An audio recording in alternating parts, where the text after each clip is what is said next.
Hello, and welcome to the show at Wrestling with Entertainment, the only audio experience on the web today. The trusted choice for interviewing all your favorite wrestlers every Tuesday and Wednesday on YouTube and Castbox, sponsored by Rogue Energy and Player One Coffee.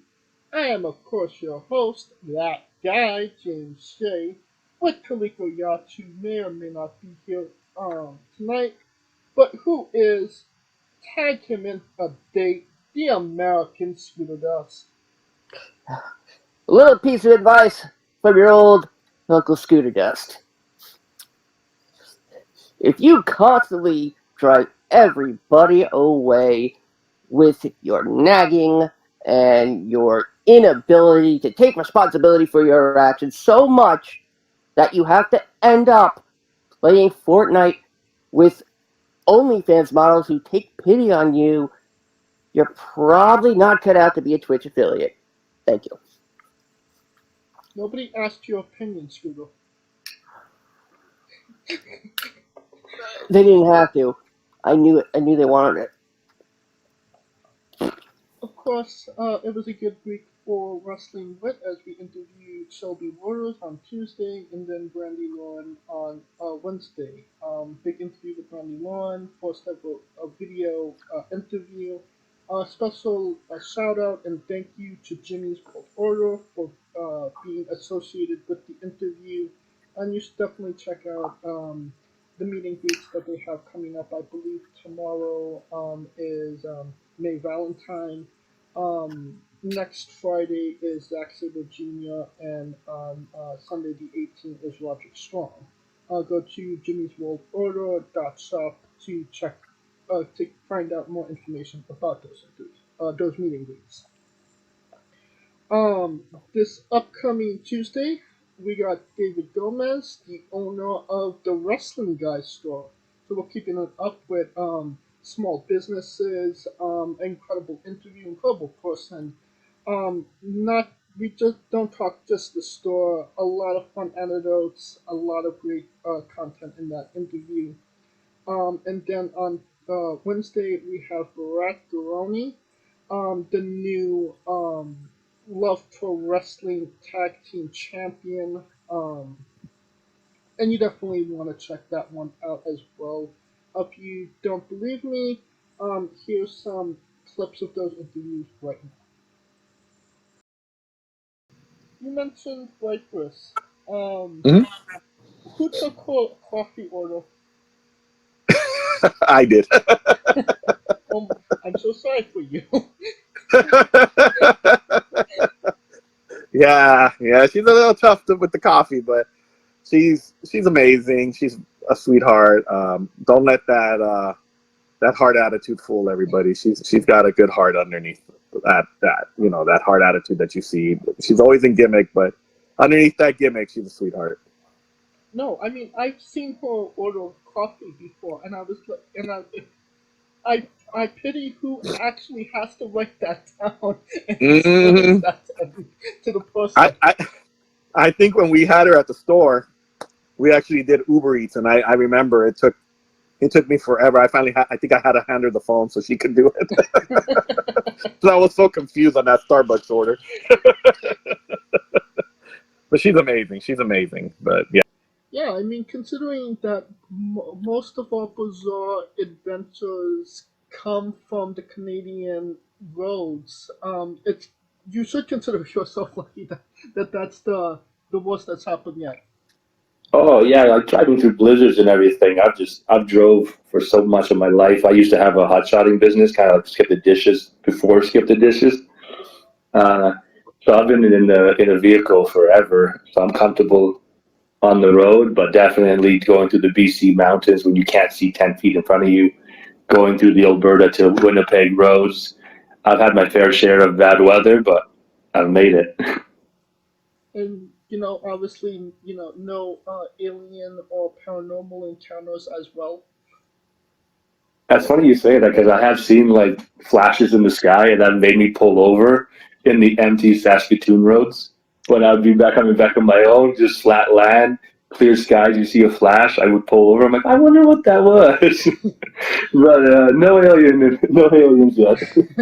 It's interesting you say that because that's not the first time we've had extraterrestrial encounters. Yeah, I'm definitely down. If someone wants to come say hi, come visit.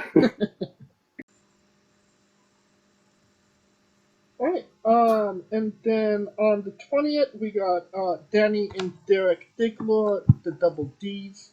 On the 21st, we got Lexi Lux, an interview from Sweden. On the 27th, we have Andros J. On the 28th, Relentless Riley Rose. And then July 5th, we have Katya the Soviet Suicide. So a big month for Wrestling Wit, and you can find information on those interviews and so much more, obviously, on our YouTube page, on Castbox. Like, subscribe, hit the notification, and you will know when those interviews drop.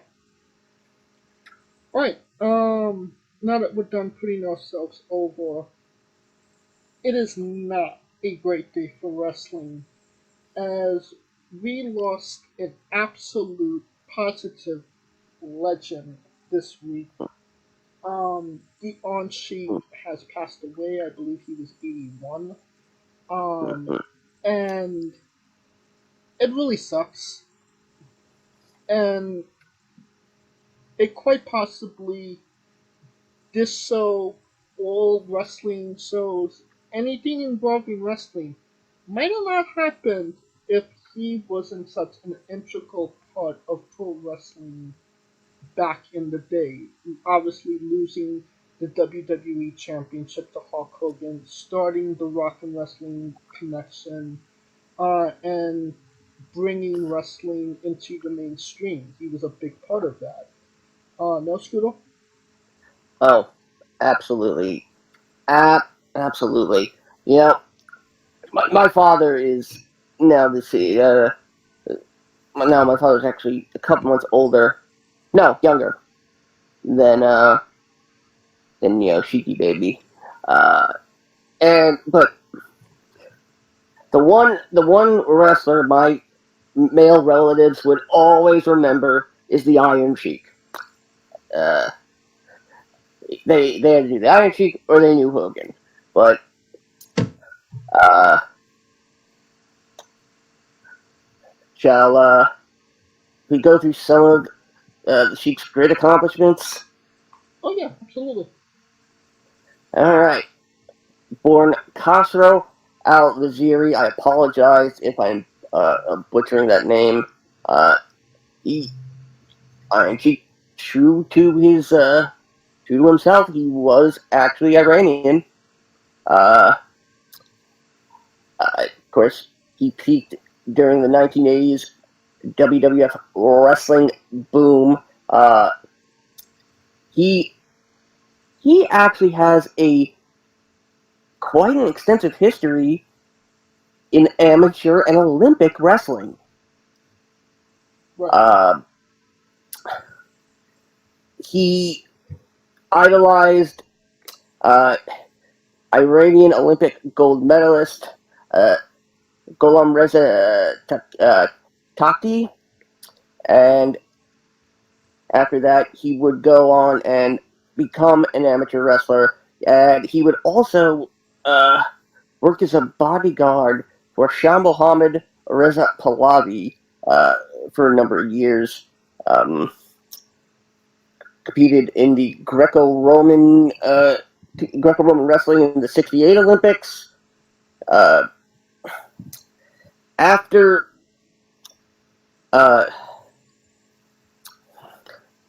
his Olympic idol had been found mysteriously dead, he and his family emigrated to the U.S. and Sheik actually was the assistant coach for 2 U.S. Olympic squads in the '70s. He was also the Amateur Athletic Union Greco-Roman Wrestling Champion and gold medalist in the 81 kilogram category. And then, rounding out his Olympics career, he was the assistant coach for the USA team in the 72 games at Munich. Then Sheik would get into pro wrestling. He'd start up in AWA, Vern Gagne. Sheik had a hand in training Ricky Steamboat, Greg Gagne, Jim Brunzell. In the AWA, he primarily worked as a face.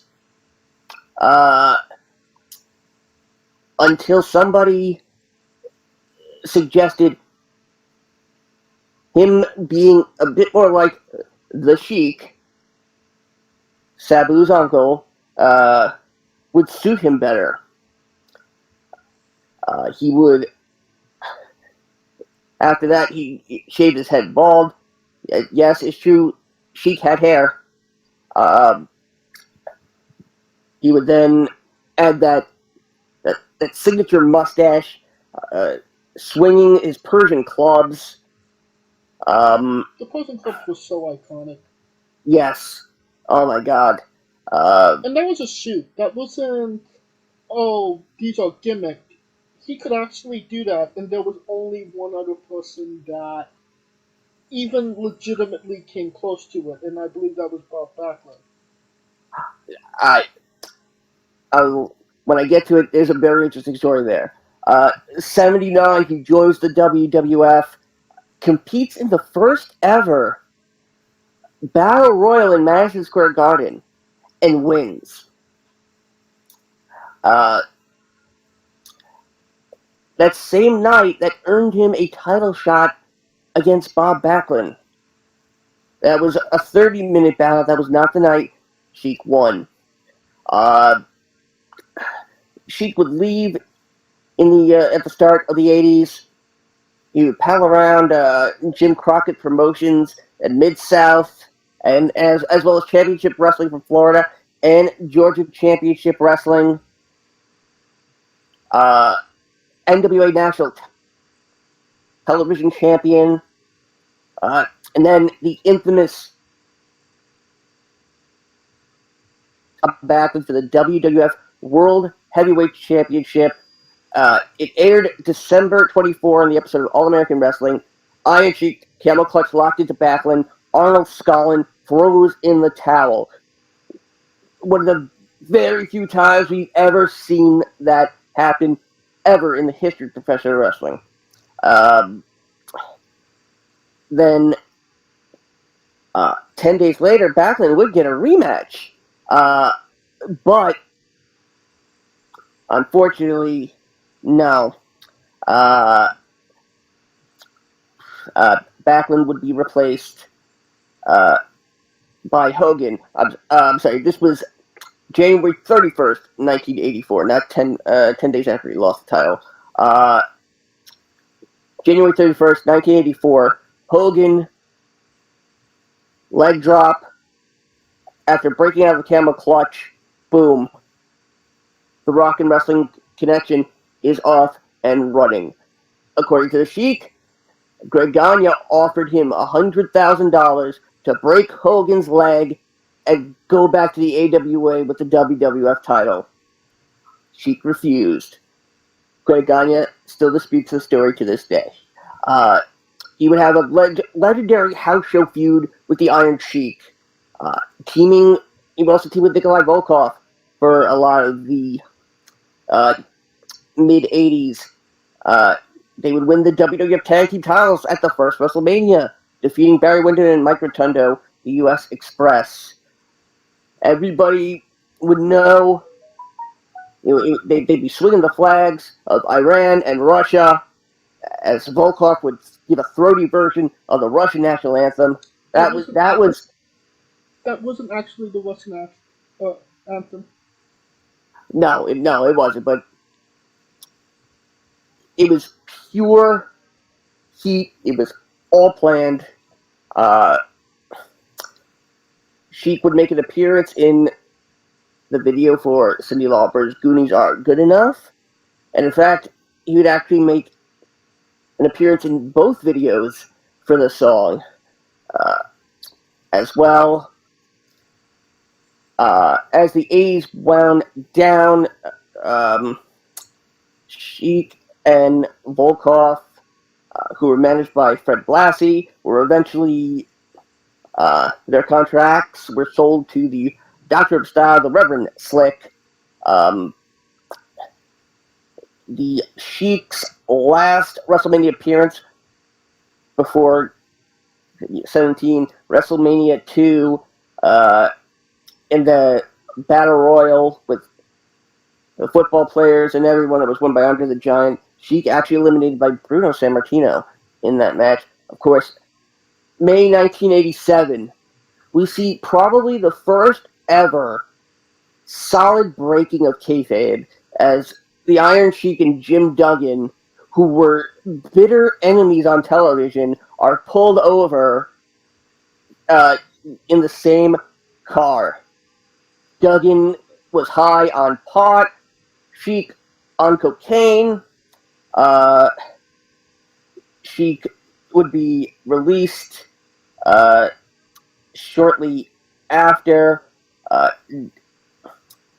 Duggan stayed on, but he's taken off. It's one of the most infamous stories in behind the scenes of pro wrestling.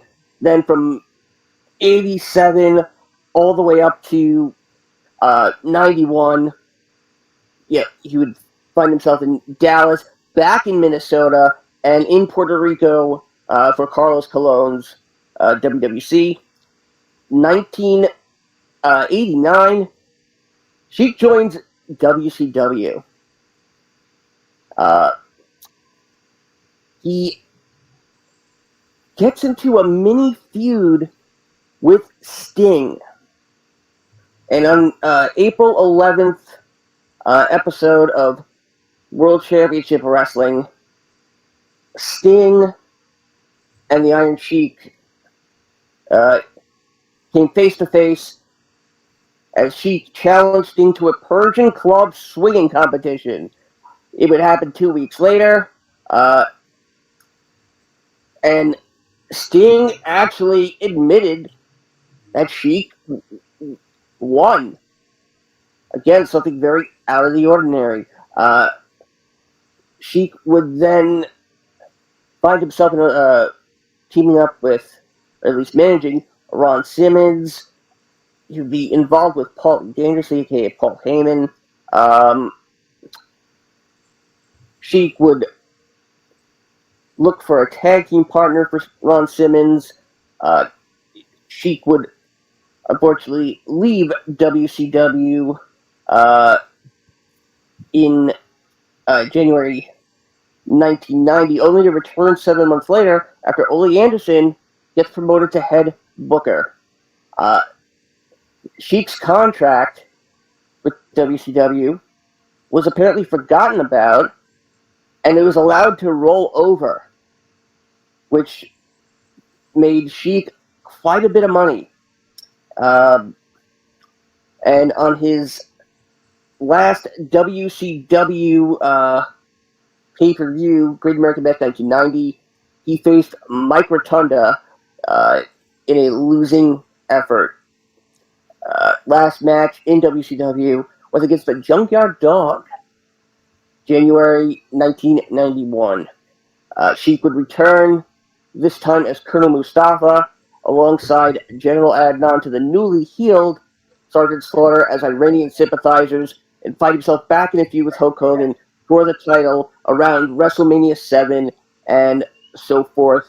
Mustafa, Sheik would wrestle sparingly, not a lot, but Mustafa would find himself in the 1992 Royal Rumble, some saying his last attempt to win the world title. After that, he kind of stayed out of the ring and lived his life, basically. He would have sporadic appearances, Most managing. being the gimmick battle royal in 2001, his final match, and no less a win on the grand estates of them all. Yes. He would also manage Tiger Ali Singh, son of Tiger Jeet Singh. Unfortunately, Tiger Ali Singh crashed and burned. Sheik would also find himself working alongside his former rival, Bob Backlund, in managing the Sultan, aka Rikishi, as the Sultan faced Rocky Maivia at WrestleMania 13 for the Intercontinental Championship. Sheik would have sporadic appearances in movies and television. There's just so much because we get to Sheik in his twilight, and things get insane. So much to the point that I can't really talk about them. But I will say this. He challenged the mayor of Toronto, Rob Ford. You don't know who that is, look it up. To an arm wrestling match at his office. But of course, the one thing I think wrestling fans and meme fans all over the world know is the Sheik's love for humbling people and anal. With his what turned into a trademark phrase, I fuck your ass, make you humble. That was our Iron Sheik. My God.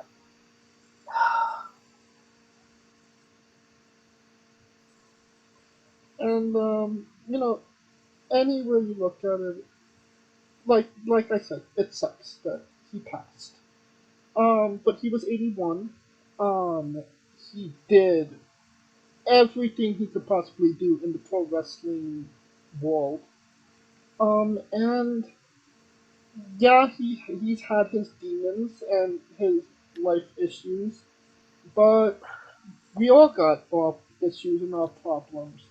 And at the end of the day, he was able to overcome them and have a good quality of life before he passed. And you can't ask for more than that. No, Scooter? Nope. Can't ask for anything more than that at all. And of course, our thoughts and prayers go out to the family, the friends and family of the Orange Sheik. There's not much more to say other than Iron number one and Hulk Hogan, go fuck yourself. Alright, number one, Hulk Hogan. Ha! Pooey! Alright, let's get into the news. And the big, I don't want to say it's the big news of the week, but a bit of the news this week would be that CM Punk will be competing on Collision in a couple of weeks. He's teaming with FTR to wrestle Jay White, Juice Robinson, and Samoa Joe. Seems a little bit put together, don't it, Scooter? It does, but some people were actually calling Samoa Joe and CM Punk in a match at Collision. Really? How they came up with it, I'll never know. I think it's probably going to be a very good match. The thing is, anybody who shows back up on Collision kind of has already prematurely had their thunder stolen. If you've seen the commercial for Collision, you might notice something odd about it. It features AEW roster members that aren't currently active. Thunder Rosa, Miro, and it seems I don't think they should have announced a main event like this. I would have said CM Punk will be in action, but now the Khan is once again hanging the debut of the show on Punk's shoulders.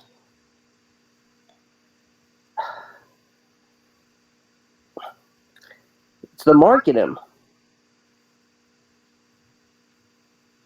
Well, I mean, it worked in the past because obviously CM Punk is an attraction. It's going to garner attention in media.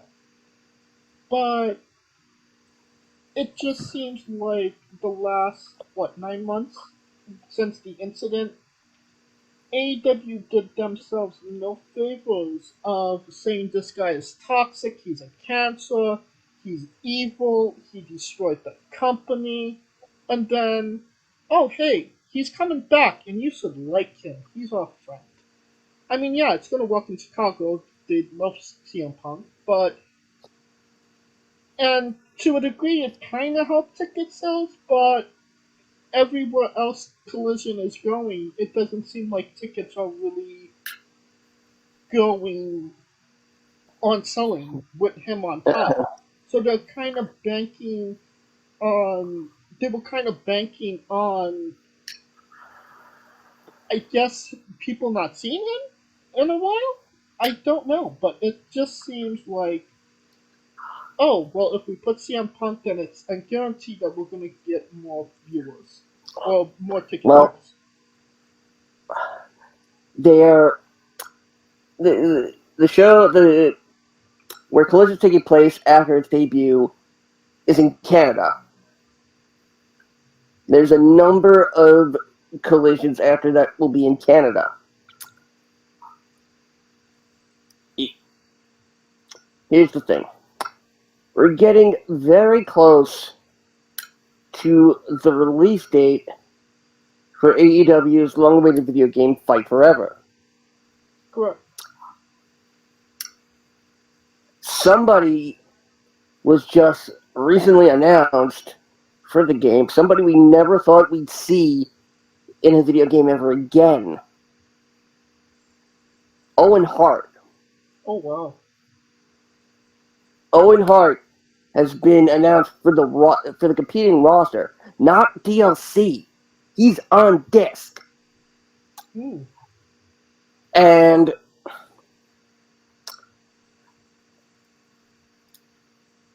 it looks like we may get a second Owen Hart Cup. Yeah, they Tony announced that like a couple of months ago. It's gonna take place over Collision. Yeah. In Canada. So that was one of many Tony Winfrey announcements. Because you get an announcement, and you get an announcement. And there was an announcement last week. But there will be an announcement this week as well. And this announcement, the white zone is for loading and unloading only. Nobody told Ace Steel about that. Then they just got a bite out of their ass. And speaking of Punk, it looks like we could be getting Punk KENTA at Forbidden Door. Right, and that would be a big match. But with no build-up, is it really this could basically be Goldberg versus Hogan at the Georgia Dome. But who's Hogan and who's Goldberg in this situation? It's not even who's Hogan, who's Goldberg. It's a matter of having a really big match that people want to see, and you only have a week of advertisement. When you could really milk this over weeks. I think everybody was kind of expecting more leaning towards Punk Tanahashi, since we didn't get that. But does anybody care about Punk and Tanahashi? It's not the big match. Nope, it's definitely not.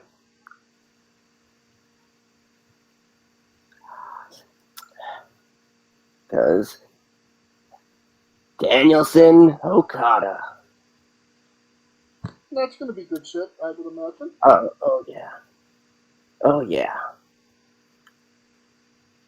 Another name rumored for Forbidden Door is Mercedes Money. I mean, she would be representing New Japan, which is a good thing, but the rumored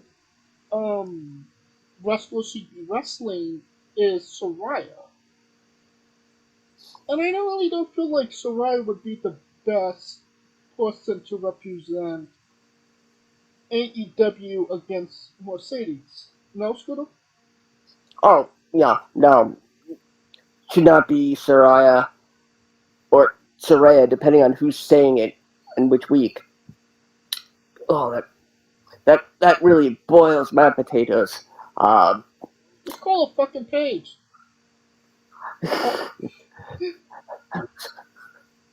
Hold on, they may turn her.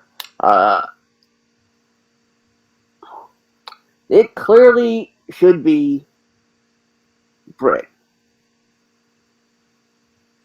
I feel like that's the only logical one.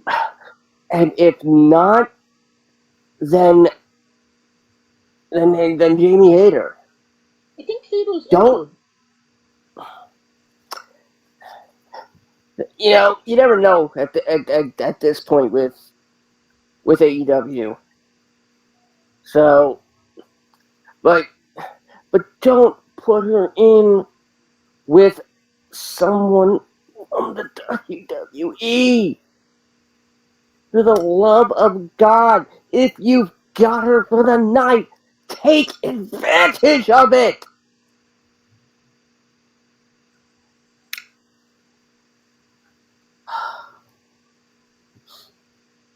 But there is also the thing of Monet is possibly quite injured from the resurgence, so she might not even be a representative of New Japan for this show.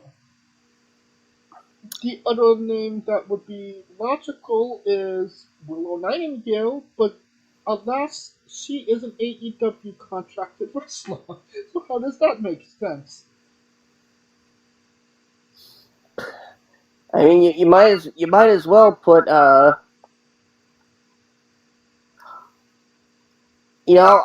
wouldn't mind seeing. I wouldn't mind seeing.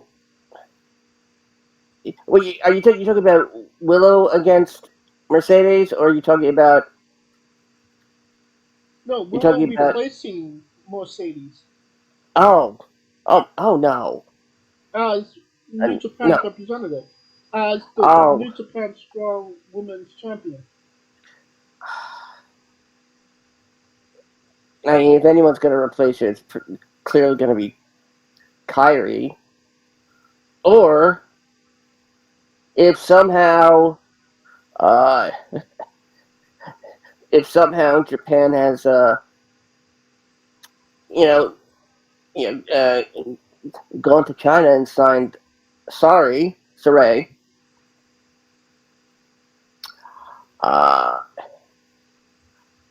You versus know, Soraya?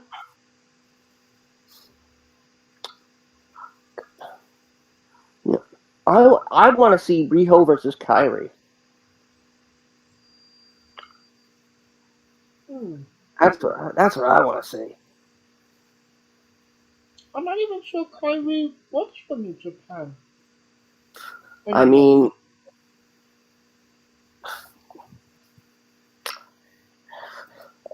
mean, do we want to take a look at it again as we did last time Forbidden Door came around for the predicted fantasy booking matches? Oh god, no.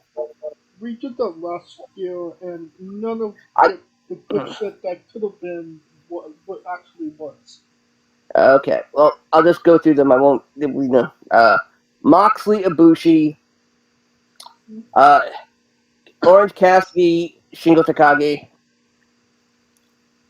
uh, Punk, Kenta, Hiromu Takahashi versus Ray Phoenix, uh, Daniel Garcia versus ZSJ,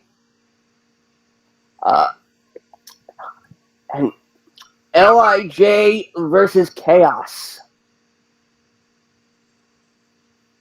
Feel like we've had that before, like a billion times.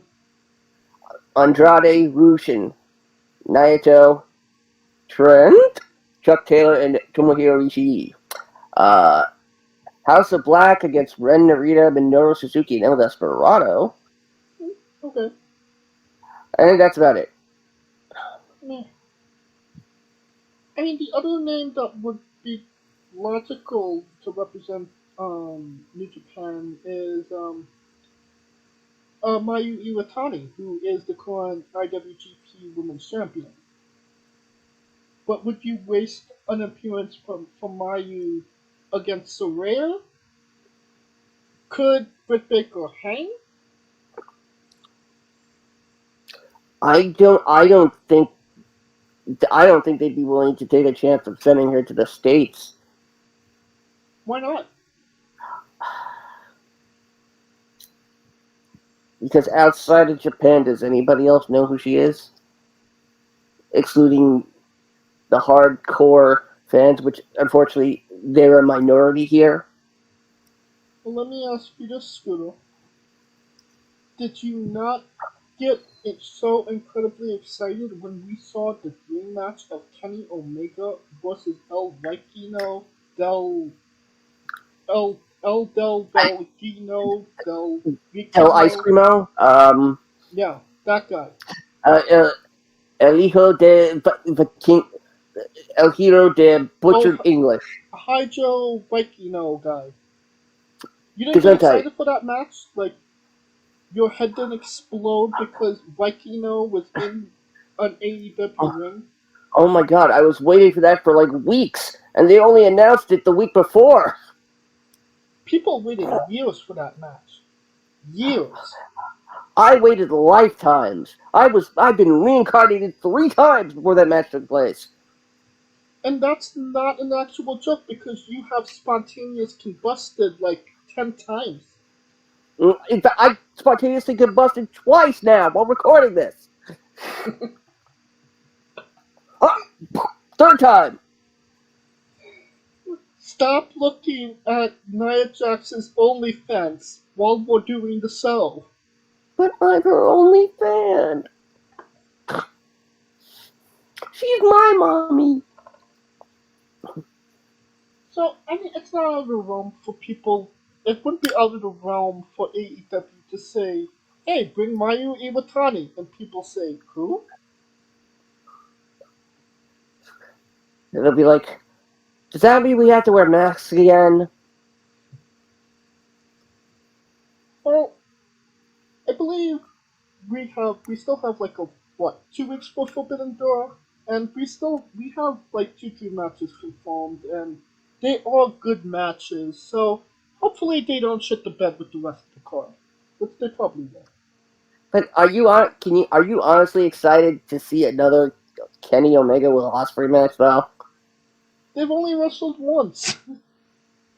That's my point. I mean, if Kenny Omega beats the living shit out of him, then yeah. Makes him cry again. And of course, the big question is, how will this build to All In? Right. Which is a whole other conversation for another time. Yes. That being said, did you see Lacey Evans' new ring gear? Lacey Evans version 372. Correct. It's from the Sgt Slaughter Junior Miss line. I mean, it garnered a lot of hate from Sgt Slaughter and his daughter. Apparently, if you believe rumor and innuendo, they wanted to do vignettes where Sgt Slaughter trains Lacey Evans and gives her his blessing. Um, he refused that, and now the new ring gear was criticized by his daughter. Yes, yes, Daughter Slaughter. Daughter Slaughter, yeah. Um, you, you know how at Halloween in in costume shops they have you know like famous character costumes, but since those names are trademarked, they give a general description and they make it for into so that a woman could wear it and look sexy. That's what this is. This is sexy. This is sexy Sgt Slaughter cosplay. Oh my god. You're absolutely right. The thing is, I don't know how many men were standing at attention.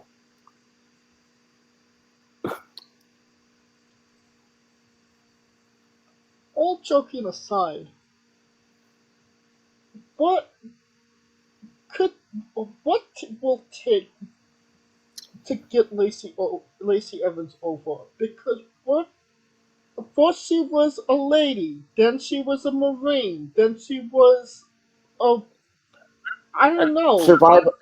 She was a survivor of a drug, a survivor of a family of addiction, and but then she used that to manipulate us and be healed again. Ay, ay, ay. When do you just put your hands down and put your hands up and say enough? This isn't working. Maybe go back to NXT. Maybe learn a new hole. How about become a better human being, and then we'll talk about bringing you back onto SmackDown or Raw.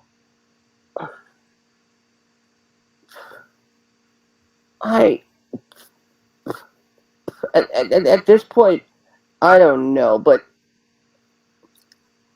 I will say I did not realize that Sergeant Slaughter's daughter, her Twitter is actually Slaughter Daughter. But the way it's worded, the reply to the tweet, it seems like a little bit of a work. Like there's only one Slaughter Daughter, and she's just a poser. Wait, so is she implying she herself is the poser, or Lacey Evans is the poser? This is why grammar is important.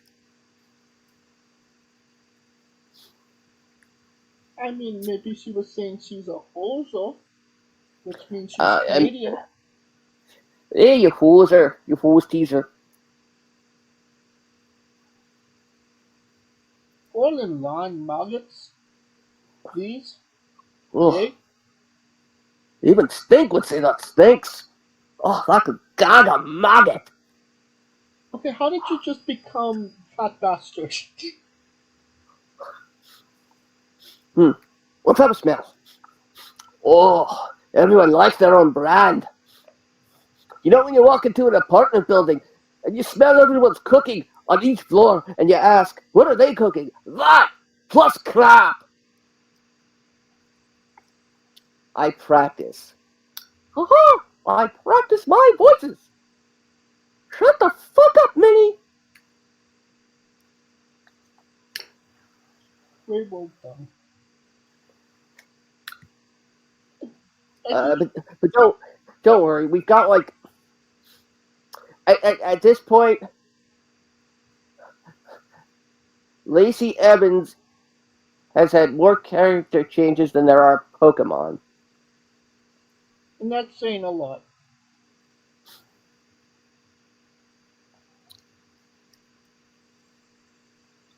I just want to go and throw a Pokeball at her, hope it catches her and says, "Stay down." And none of those gimmicks will garner her any more heat than just being her actual self, who is actually a really terrible human being. So there's that. Now, rumor and innuendo. Maybe it is, maybe it isn't. Probably is. WWE is blocking AEW from certain arenas. Most notably, Madison Square Garden, which we probably already knew that. Um, but there is now a clause when they've signed contracts with the buildings that AEW cannot run before or after them to a certain amount of weeks and months. Is this just great monopoly by WWE, or is this them being petty? I think it's petty. They never did this for WCW. But then again, WCW also had the good sense to stay out of WWE's venues. WCW only showed up twice at the Nassau Coliseum here in New York. WCW never went to Madison Square Garden. No. Actually, Eric Bischoff did confirm that WWE did block WCW from running Madison Square Garden. That was a fact. Well, okay. Madison Square Garden, I can understand. But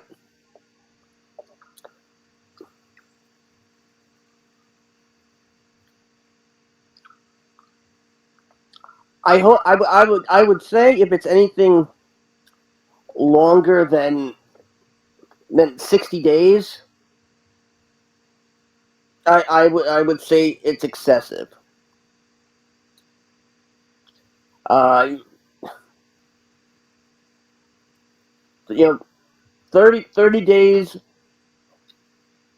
I think is okay. I think it's understood that Tony doesn't want to play by the unspoken rules of honor for among wrestling promoters. That being,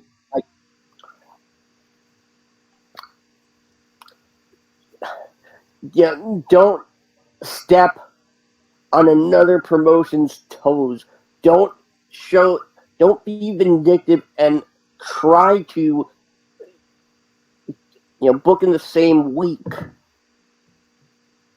of of your competition. That's happened once. I think it was last year. I think it was last year for their Money in the Bank in it happened once last year with WWE and AEW, but is it really is it really going to matter if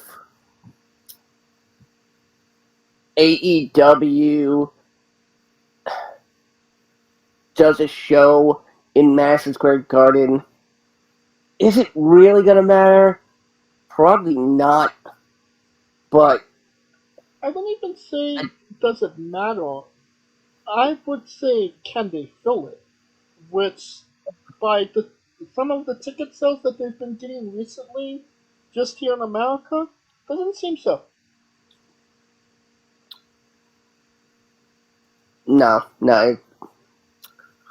I don't think there's anything that's going to come out of that. And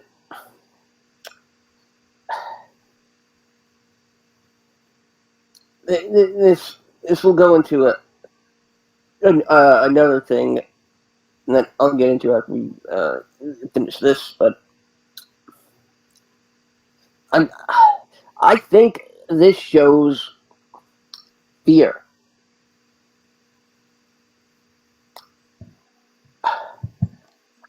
They're not worried about AEW failing in their arenas. They're worried about AEW succeeding. Would you say that AEW is succeeding at this point? It seems like the crowd isn't as responsive as they used to be. They're not selling as many tickets as they could. Yes, They're telling. they legitimately sold over 60,000 tickets for Wembley, but that's a market they haven't been in the 4 years that they've been running. So obviously there is a want and a need from the UK fans to be there, but there isn't a want and a need here in America or at Canada either.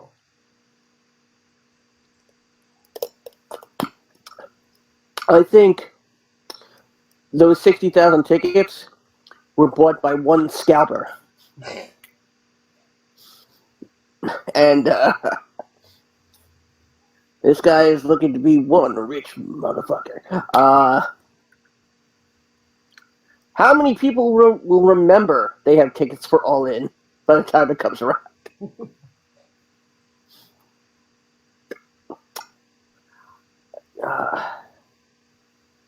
But I mean,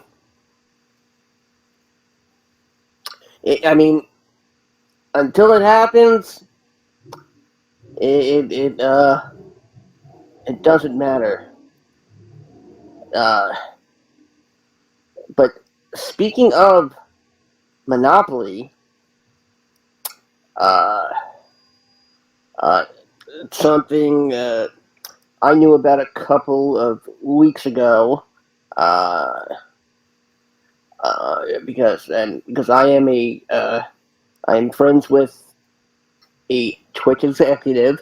WWE and Twitch have reached an agreement on a partnership. They will. Hold on. The thing about that is now WWE superstars can no longer use Twitch for personal use. If you are on Twitch, you are representing WWE.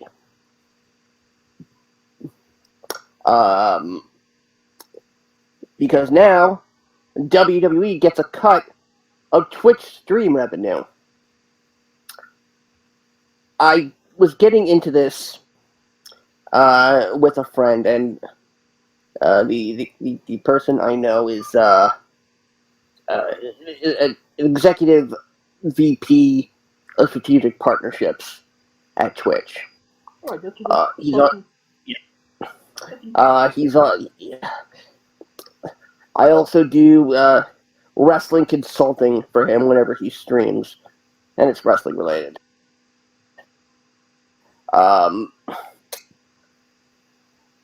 He put the announcement out. Somebody asked me about it. I said I knew about this weeks ago.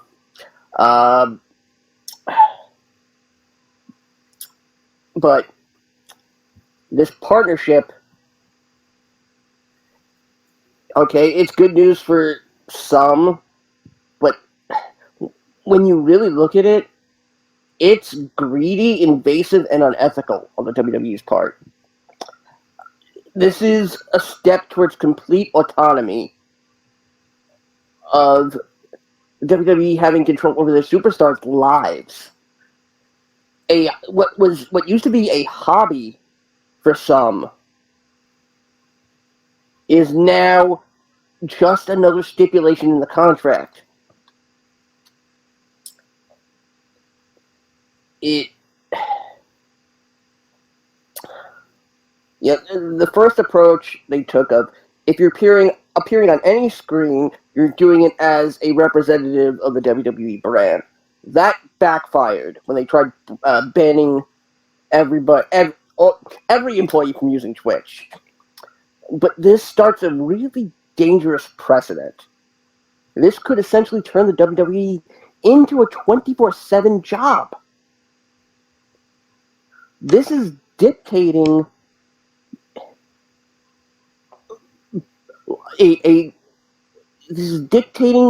behavior, casting a wider net on how WWE employees can use social media personally.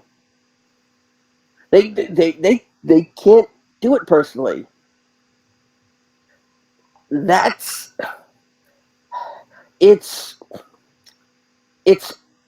It's so restricting.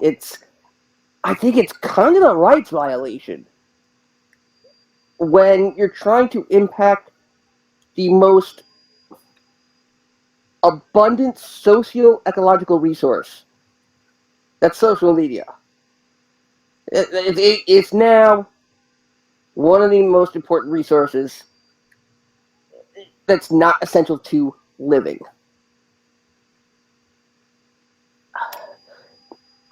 The fact that if you're streaming and you're a WWE superstar, you're on the clock. If you're off stream, you're still on the clock. They can dictate and determine when, where, and why they use Twitch. And more importantly, they don't force employees who don't want to stream to stream. Can they really do that? Yeah. But will they do that? That remains to be seen. This was announced on Monday. It was Sunday. It was announced this past weekend, I believe. And on Monday night, they did it for the first time with Drew Gulak as a test. Did he have a PowerPoint presentation? I asked him. I tried asking him where his PowerPoint presentations were. And they were with no, not Mackenzie Mitchell. Who hosts Raw Talk?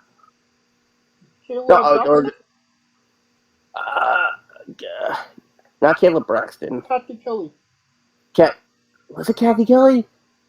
Okay, maybe that was Kathy Kelly. But yeah, this is. Yeah, it starts with this, but then it's gonna get to a point where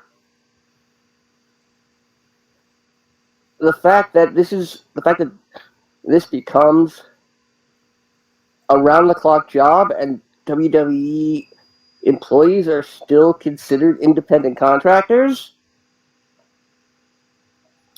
with no real medical benefits or a union. Well, it's dangerous ground. Let me ask you this, because we were just talking about the Orange Shiek a little while ago, and obviously the biggest conspiracy of scandal in pro wrestling that blew up kayfabe was Orange Sheik and Jim Duggan in the car. WWE at that time expected you to be in character 24/7 because if you didn't, then you was blowing your character and the storyline you were in. Mm, I mean, in today's age, if kayfabe was still a thing and we didn't know who these people actually were outside of who they actually are, would would like somebody like the Orange Sheik or Hacksaw Jim Duggan, you would expect them to be on a Twitch stream as the Orange Sheik or Jim Duggan. No? yeah, but we're in a day and age where the kayfabe is really relaxed, and it's not. My main point here is not about actually living the gimmick. But I mean, essentially, you would have to if you're going to Mm, if you're going every time you're on camera, you have to be this character. mm, no, you are an employee of the WWE, but you don't have to speak everything as if you're giving a promo. It's the problem here is that it's how it's used. For example, I'll randomly say, let's just say AJ Styles wanted to play Tears of the Kingdom. I don't know that game. He'd have Zelda, Legend of Zelda, Which one? the new one that just came out, Tears of the Kingdom. Oh, I haven't played that. Um, he's got to now get that approved. Okay.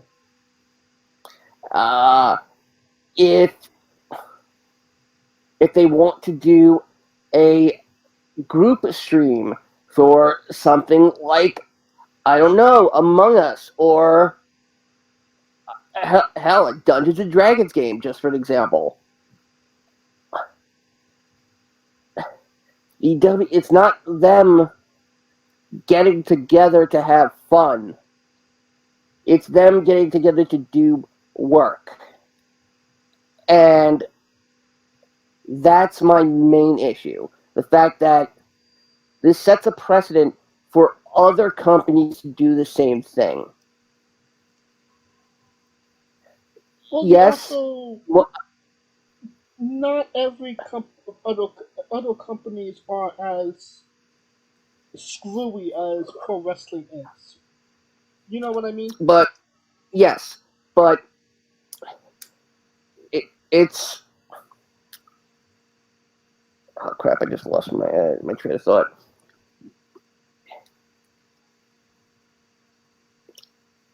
Other companies, you know, they typically have clauses, good behavior clauses. You know, they expect employees to behave, and not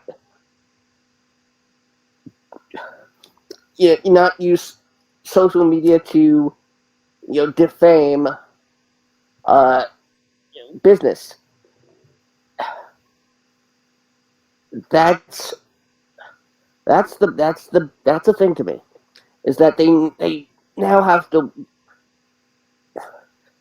If the WWE says, okay, all you and you, we want you to play Smash Brothers tonight. Oh, but I want to come back to my room and go to sleep. So what? You're playing Smash tonight. It's a Pandora's box of how much is too much control? AEW superstars are streaming on Twitch a lot more now. They also have OnlyFans. Yes. Yes. Um, but it's a this is a very narrow street that I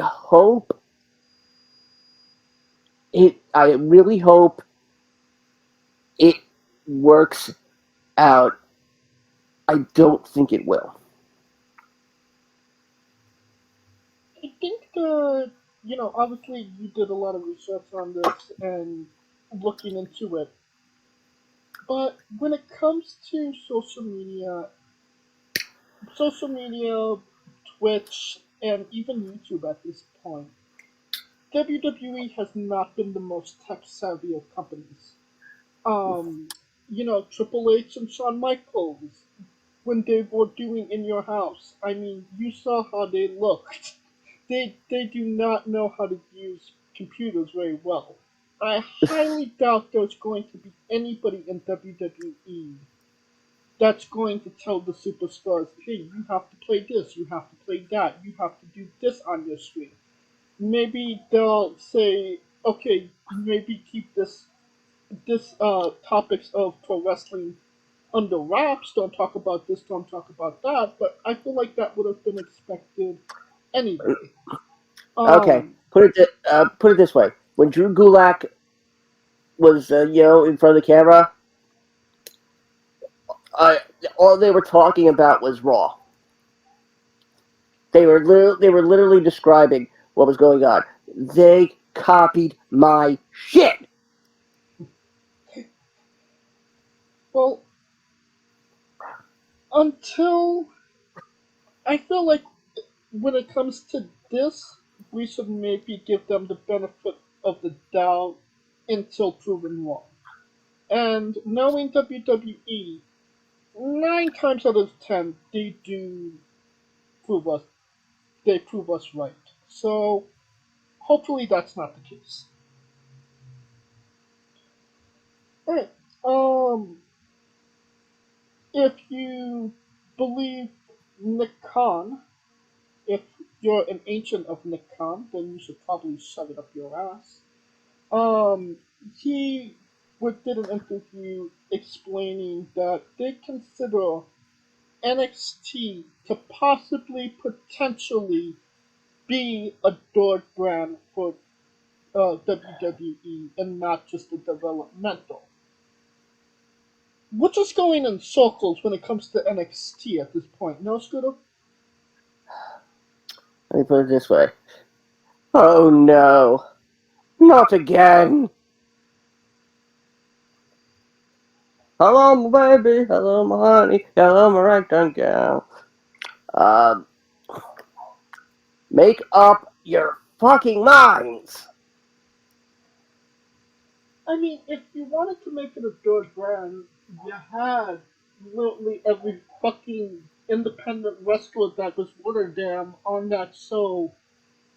What? 2 years ago? 2.0 has been around for what? A little over a year, right? I mean, it's no longer 2.0, so It's 2. I don't give a shit.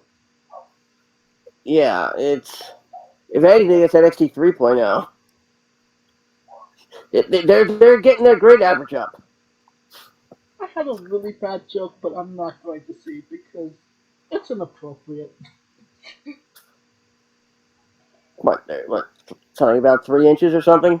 No. Um. So So you had all the independent wrestlers.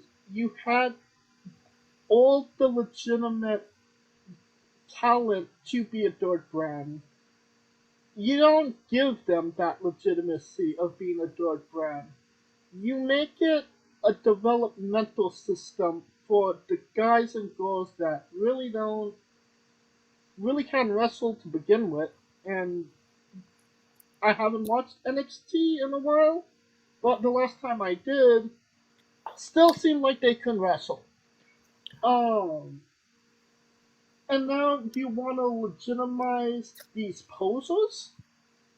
No, fuck you. It don't work that way. I mean,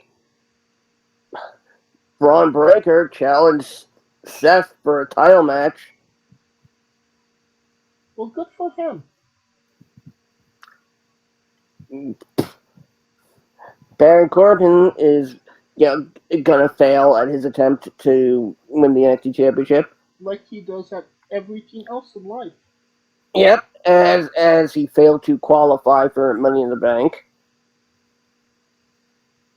as he is now done, beaten by Butch. Yes.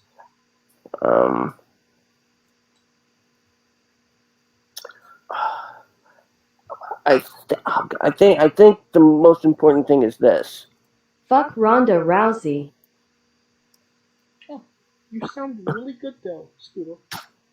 What? What are you talking about? I didn't say anything. You have a concussion. You didn't hear me say if it brings in the dollars. Yeah, you know what? Adam Cole is Keith Lee's bodyguard. Call him Budge. Motherfucker. Yeah, that's not going.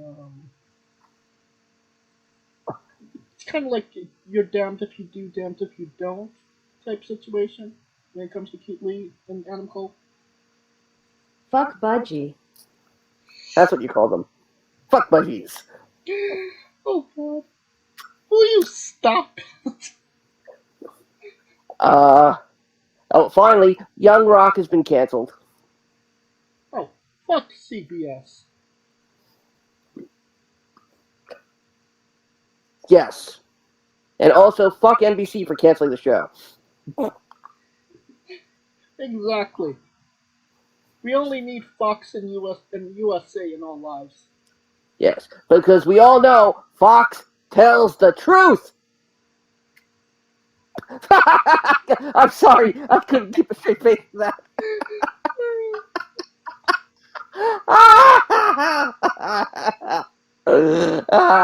Fox sucks. What doesn't suck is Cagematchwrestling.com. That's a site you and I use regularly. It's a great site. It has a lot of great content on it. They've ran into a controversy. Um, they have a rating system on the WWE and AEW shows that you could go and comment on them, etc., etc. And leave it to wrestling fans to abuse that privilege. Um, you got AEW fans shitting on WWE shows, WWE fans shitting on AEW show, and they came to the point. Cage Match came to the point where they had to stop the, and I quote, the tribalism of these fans for doing this. And they're monitoring, you only have a certain amount of time in order to comment on these shows, give it them ratings, and obviously everything is monitored at the end of it as well. Um, how did Reddit infiltrate Cage Match, Scooter? It's nothing new, believe it or not. Yeah, they've always had that system.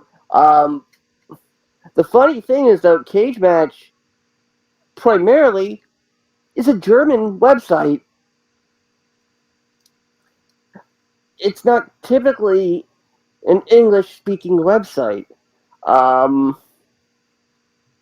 The idea of customers reviewing the product is nothing new. The idea of customers praising and bad-mouthing the product is nothing new. When you get a chance, go on Amazon and look up Haribo sugar-free gummy bears and read all the reviews. You'll laugh your ass off, but you'll understand my point.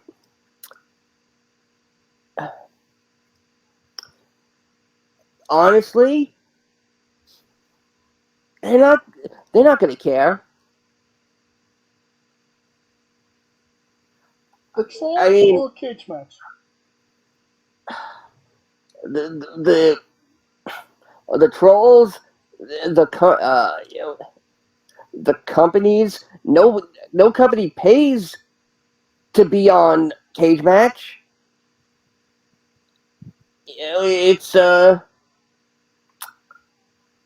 It's free usage, and it's something like this that makes stuff end up behind a paywall.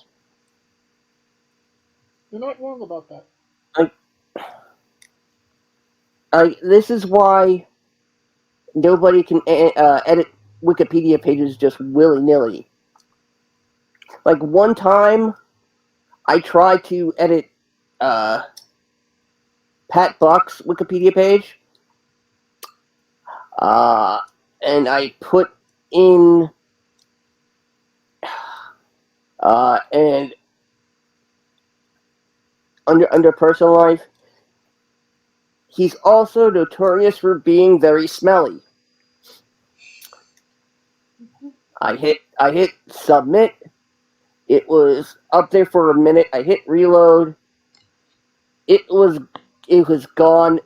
It went back to its regular thing. It said, "I'm sorry, we cannot." Yeah, you need to provide a proof. And I'm like, my nose doesn't count. I was just making a joke, but I mean, all Cagematch has to do is disable that system. And it's not even about Cagematch, so to speak, rather than fans just being sucky. You know what I mean? Like, we got Twitter, we got Instagram, we got uh, OK Cupid, plenty of fish, farmers only, don't eat cheese before noon.com. I was gonna say Reddit, the Squared Circle. Like, there's a lot of toxic places you could complain about pro wrestling, and now it seems like it's spilling even into the good, sites that are honest. You know what I mean? But then again, how many people rely on Cagematch for reviews of of promotions? Well, two of them are talking right now. I mean, if you think Cagematch is the end all be all source, you must be an Amish kid on Rumspringa discovering the internet for the first time. Need the torn photo after this. I mean, but this is why Wrestling With has nothing but 5-star reviews on Cagematch. This is correct. Doesn't matter if we wrote them all. Yeah. A couple in German. And maybe a few in Hebrew. Salom. תזדיין באג'י. Translation: Fuck Budgie. Wanna think it's a podcast. I couldn't tell you one way or the other.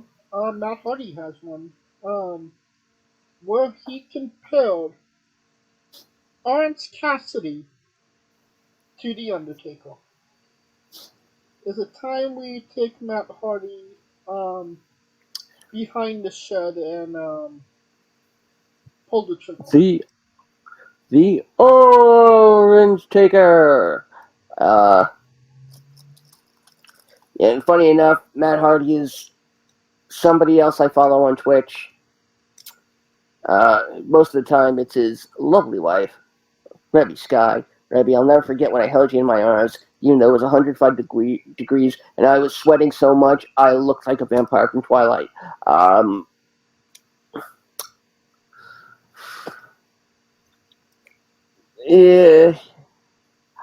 It's I can see the comparison. I mean, I don't think he's really thinking like, oh yeah, Cassidy does a mean choke slam. Well, his example was that Orange Cassidy is the guy that Tony Khan relies on to go out every week and do. I don't even want to say a good match, but like compete. Um, Uh, um, Meanwhile, John Moxley is kicking the door down. and is he bleeding? I don't know if he has that much left, quite honestly. Yep. That's why that referee looks anemic. He just has to keep putting his blood into John Moxley. Keep giving him blood transfusions.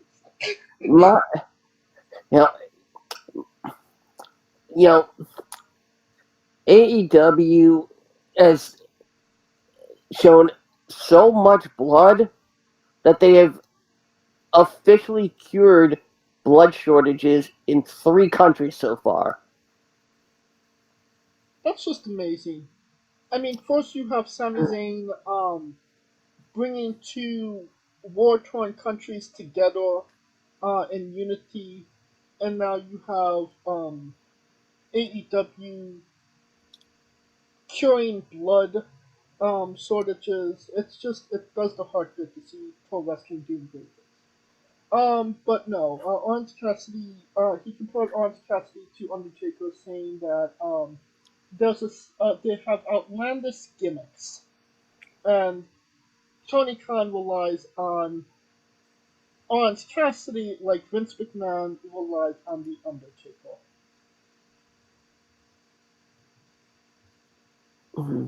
Again, right comparison, wrong person to compare. If anything,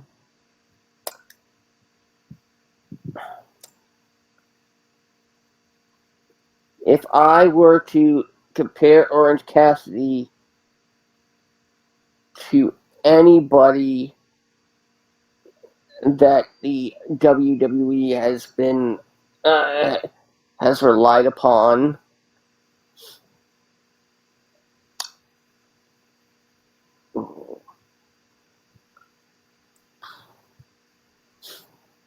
X-Pac?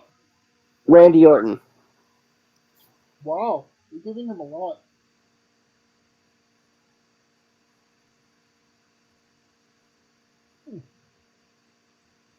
He hears juice in his head. It makes him wanna juice her Wait, and wait, understand. why does he hear Jews? Huh? Why does he hear Jews? Is he going over bar mitzvah? Juice, not juice. Cause he's orange. Cassidy. Oh, Juice. Harvard Nagila. Ha! Hey, you don't like it, do ya? Is there anything you want to go over? Because I think it's time we end the episode. Fuck Yoshi-Hashi. Oh, Kaliko's here. Yes, Kaliko was turned into a female AI voice. Yeah, congrats to Yoshihashi on winning New Japan Gold. Yeah. Alright, The world's ending. that will conclude this episode. Thank you for listening. If you like what we're doing, please like, subscribe, comment on our YouTube and Castbox. This was sponsored by Red Energy and Fair One Coffee. Join us this Tuesday as we interview David Gomez. Join us this Wednesday as we interview Borat Garoni.